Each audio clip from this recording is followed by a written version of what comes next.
Hello, I am Gwyneth, and I'm a teaching artist at North Grand High School. This video is part of a new online learning initiative by Chicago Arts Partnerships in Education. So, first of all, I miss you all so much. All of you who were coming to the Visual Arts Club, I miss you. I really wish we could still get to hang out and talk and draw like we did before this whole coronavirus situation. If you want to reach out and say hi or share any pictures of art that you're working on, I'd love to hear from you. My email address is listed in the box below, and I'll include Miss Moen in our correspondence too. So I'll be posting a video once per week, and with these videos, I'll be giving you ideas to actually turn this time of quarantine into a creative time where, strangely enough, being trapped in our homes might be good for our art practice.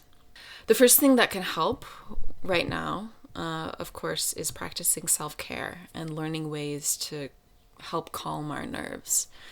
You know, we're experiencing so much stress right now.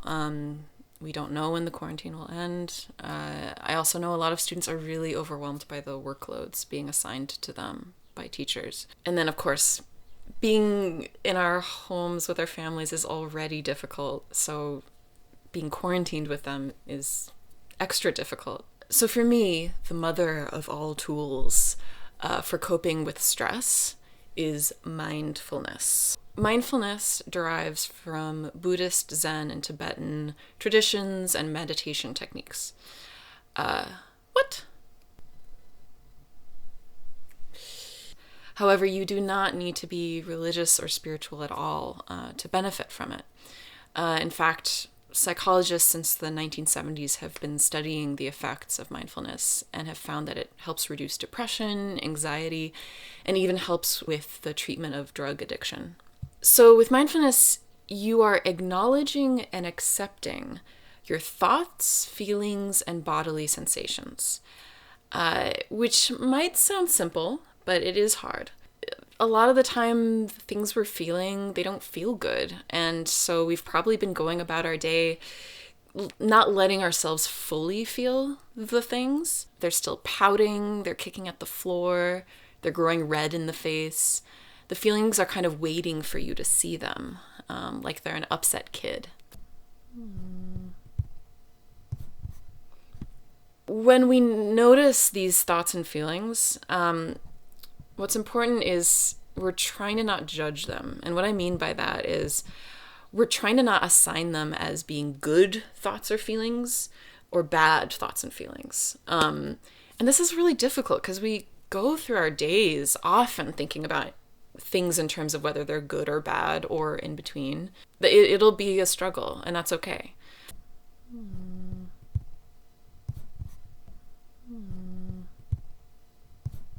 So with doing mindfulness, there are two things to keep in mind. The first is the conveyor belt. You know how in the grocery store there's the surface that you put your groceries on that moves your groceries towards the cashier. With mindfulness, it's like that. You know, you put your eggs down and you see the eggs. You like spend a moment looking at the eggs, and then you kind of pay less attention to the eggs as the cashier rings them up, because now you notice the box of cereal, and the box of cereal is going down the conveyor belt, and you're like, oh, that's my box of cereal. And then it goes away, and then you start thinking about the bag of rice, and then you start thinking about the bag of onions, etc. But of course, it's not groceries that we're thinking about. It's, I'm so angry at my brother. And so what I found, and what a lot of other people have found, is that by letting yourself simply notice those feelings, they begin to lose so much control over us. We probably won't stop feeling it, but by seeing it, we create just a little bit of a distance between ourselves and the emotion. The great thing about the difficult and uncomfortable and painful feelings that we have is that they are temporary. We won't always be furious at our siblings. We won't always be heartbroken after a breakup. We won't always be overwhelmed by schoolwork. Bring the trust that the intensity of your feelings won't last forever. So that's the first thing. The second thing is to breathe. So when we give attention to our thoughts, and especially the intense ones, we can sometimes forget to breathe deeply, and that can increase our anxiety. So when you're doing this, you don't need to force your breathing or breathe differently than you normally breathe. Just remember to breathe. If you're doing this and you're feeling really anxious or panicked, stop watching the conveyor belt, and you can just focus on your breathing. You can also focus on the feeling of your feet, maybe like wiggle your toes a little bit or touch your feet. You can also rub your heart, and just take deep breaths. While the thoughts and feelings that come up may be upsetting, I don't want mindfulness to bring you panic. You can stop at any time. So to do this, you can really do it anywhere at any time. I enjoy doing it alone, but it's also great to do when you're sitting next to a family member and they're eating really loudly and it's annoying you. Sometimes that kind of moment is especially good for practicing mindfulness. So it's good to find a relaxed position. Like right now, I'm sitting down on the floor with my back to the wall. And then this is optional, but I like to set an alarm so that I'm not thinking so much about how much time is passing. And I can just know to stop once the alarm goes off. So I'm going to set my alarm just for 30 seconds, and I invite you to join me.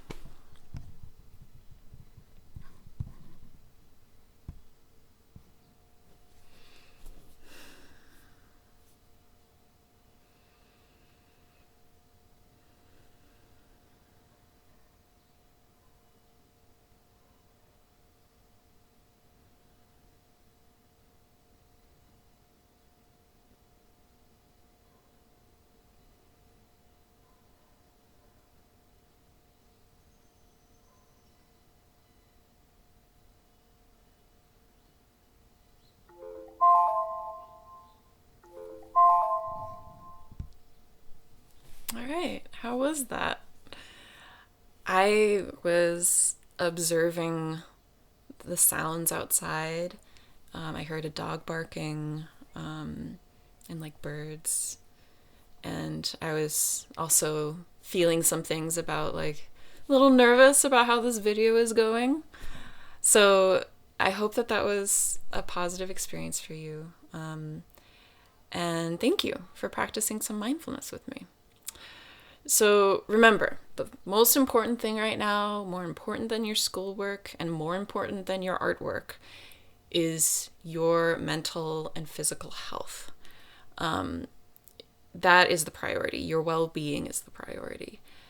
Before we can make any awesome art, we've got to take care of ourselves. Also, I want to say, even though it's natural and healthy even to have some days when you feel angry or sad, if you find that you're often like overwhelmed by those feelings or numbness, you might be depressed. And if that's the case, please talk to a family member, talk to a trusted family friend or a teacher that you're in contact with. There are also a bunch of links and numbers that you can check out to different mental health organizations. You can text anonymously with them too. Those links are in the box below. Also, if you or someone you know is being abused right now, please call or text one of the numbers below as well. Okay, thank you for watching. Check out capechicago.tumblr.com and capechicago.org for more videos from teachers and teaching artists across Chicago. Thank you.